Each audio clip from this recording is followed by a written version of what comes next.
TerriTalleyVentures, and today we're on Carbon Copy Chapter 11. What the? Luke barged into Lily's apartment. He rushed over and wrapped his arms around her. Oh, Luke, I'm so glad you're here. Lily clung to him. I got here as fast as I could. I knew something frightened you. I just knew it in my heart. He held onto Lily and cried. I'm fine, really. I'm probably just being paranoid. Lily dried her eyes and released her arms from Luke's comfortable shoulders. She told him the condensed version of being followed, running into the New York Stock Exchange, and calling Grier to the rescue. There are over 8 million people in Manhattan. It is statistically impossible to happen to be in the same place as someone else so many times within 30 minutes. Thank goodness for Grier's close proximity, and they say it's always safer to hide in a crowd, Lily said. You did the right thing, sis.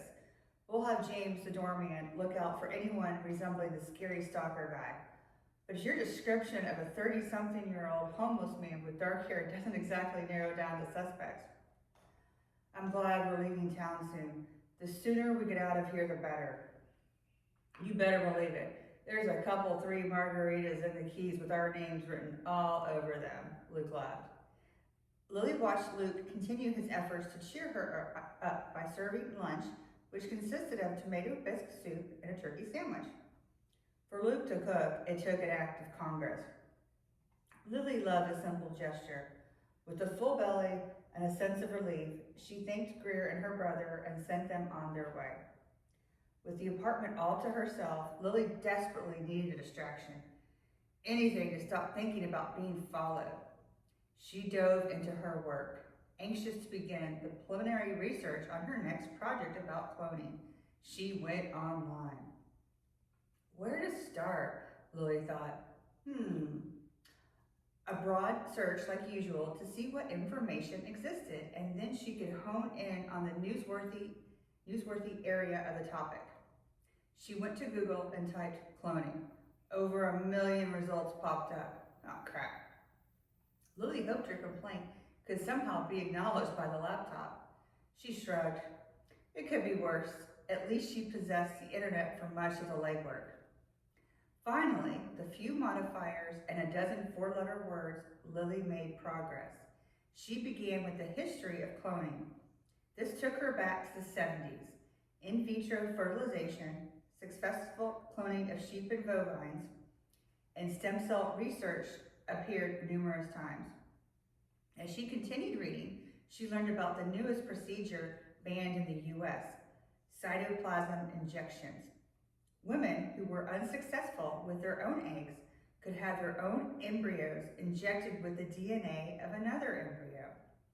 The recipient embryo actually retained 99% of the physical traits, but the donative DNA contained enough energy to give the otherwise weak embryo a kickstart to develop into a healthy baby. This procedure sounded extremely controversial. The technology now existed to select various gene sequences from the DNA strand. This opened the door, floodgates actually, for future parents to pick and choose various desirable traits for their babies. Eureka! Lily shouted.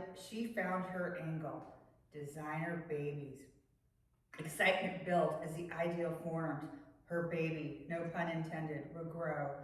And with love and nurturing, it would develop into a beautiful story.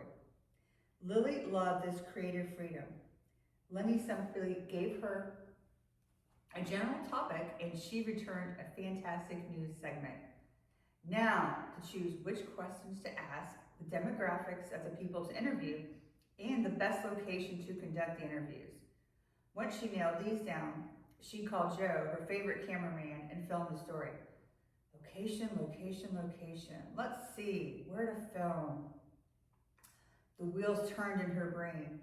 The ideas flowed to the forefront of her mind. She could hardly write them down fast enough. A graveyard? Nah, too morbid. Schools? Possibly.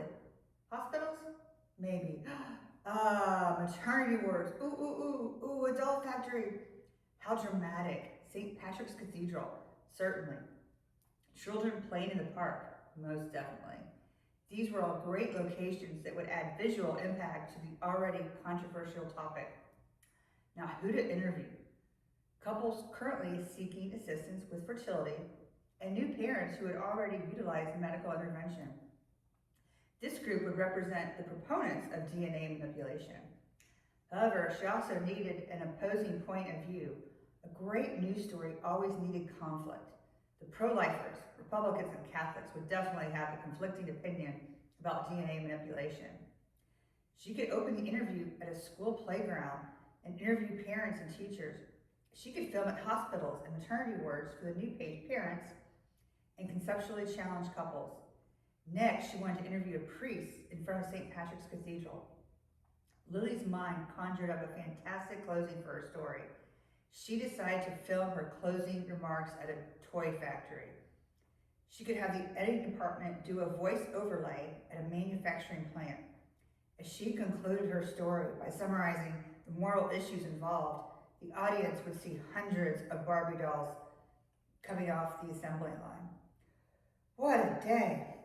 Diving into her work completely took Lily's mind off the events of the afternoon. She almost forgot some freak followed her around earlier. Almost. Come back tomorrow for chapter 12.